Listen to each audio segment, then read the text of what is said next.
First, ensure you have the latest version of iTunes installed on your PC. Open iTunes now. Next, connect your iPhone to your PC using a USB cable. Trust the device when prompted. Select your device icon in iTunes to proceed. You'll see a summary page for your iPhone. Now, click on Photos in the sidebar. This will allow you to manage your photo syncing options. Check the box to sync photos and select the folder where your photos are saved on the PC. Finally, click Apply to start the transfer. Wait for the process to complete and disconnect your iPhone. Once the transfer is complete, open your Photos app on your iPhone to view the newly added images.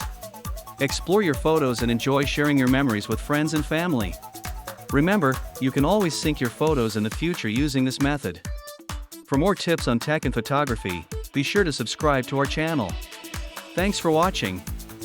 We hope you found this guide helpful. Join us next time for more tutorials on making the most out of your devices.